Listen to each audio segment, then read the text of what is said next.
In a world where stories are the essence of life, what if you could be part of creating the next great tale? Introducing Storybook, a community where your imagination comes to life.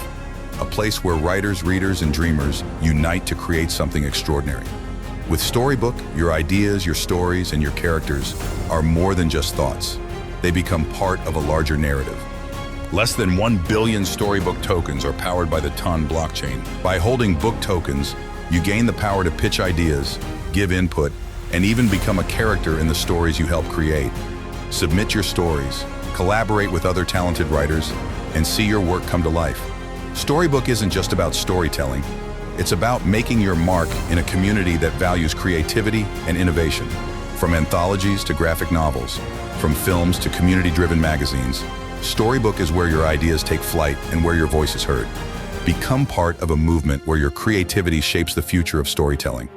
Welcome to Storybook, a community where stories come to life.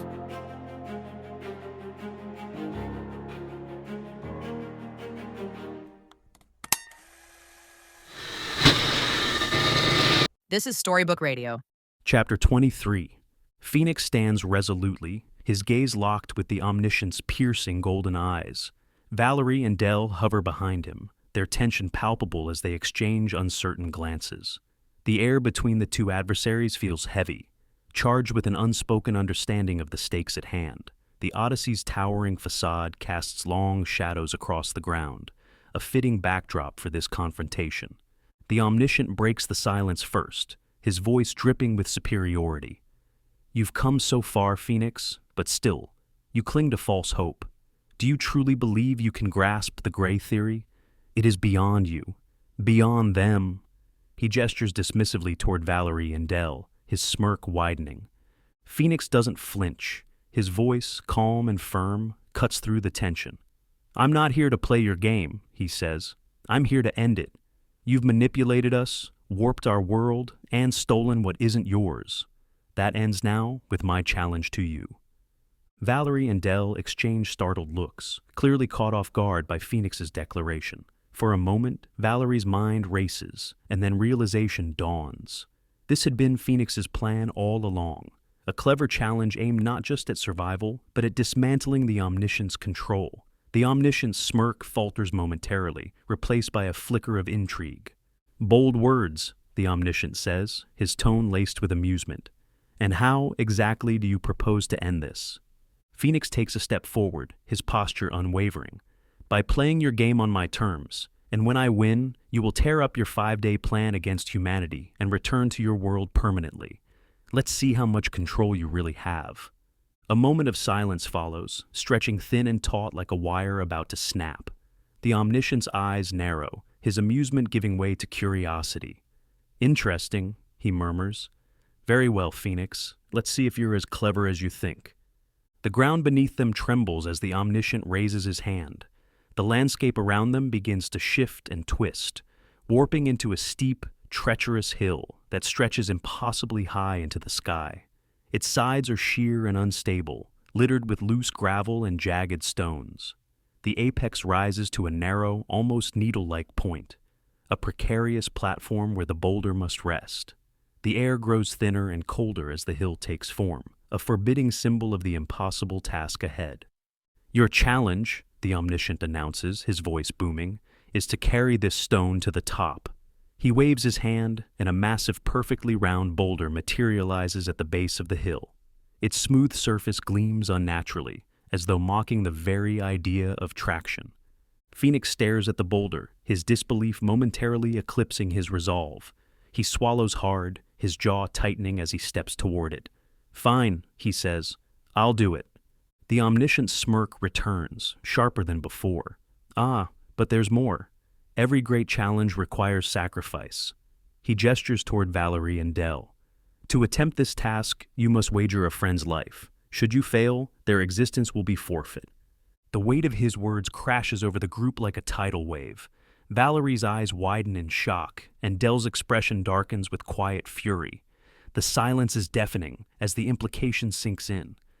This is madness, Valerie snaps, stepping forward. You can't make him choose that. It's barbaric. And yet, it's necessary. the omniscient replies smoothly. A test of loyalty, of conviction. Choose wisely. Del steps forward before Phoenix can speak. His expression is calm, but as he glances at the hill, his face turns pale. The realization hits him like a blow, and his voice trembles slightly as he speaks. "I'll do it," he says simply. "If this is what it takes, then so be it."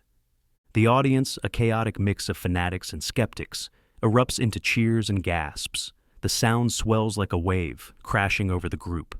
Valerie's face twists with anguish as she looks at Del, her voice rising above the noise. "No! You don't have to do this. There has to be another way." Her hands tremble as she grabs his arm, her fear and frustration boiling over. Del gently pulls away, his gaze sharp. "Valerie, it's the only way. Phoenix can't do this alone. And if it comes to it..." He pauses, his voice softening. "It's worth it." Tears well in Valerie's eyes, but she nods reluctantly, stepping back. Phoenix places a hand on Del's shoulder, his gratitude unspoken but deeply felt. "Thank you," he says quietly. Above them, the omniscient rises into the air, his arms outstretched as though conducting a symphony. "How touching," he sneers, "but sentiment won't save you. Let the show begin." Phoenix approaches the boulder, his muscles tensing as he grips its smooth surface. The weight is staggering, far greater than he anticipated. Every fiber of his being strains as he begins to push, his feet digging into the unstable ground. The incline feels endless, each step a monumental effort. Behind him, Valerie and Del watch with bated breath. Del's voice breaks the silence, his tone low and filled with dread. "This is a Sisyphean task," he mutters, more to himself than anyone else. Valerie turns to him, confusion etched on her face. "What does that mean?" she asks. Del exhales shakily. In Greek mythology, Sisyphus was condemned to push a boulder up a hill for eternity.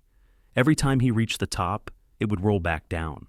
It was a punishment for his arrogance against the gods. This hill, this task, it's the same. He looks back at the omniscient with a mixture of fear and loathing.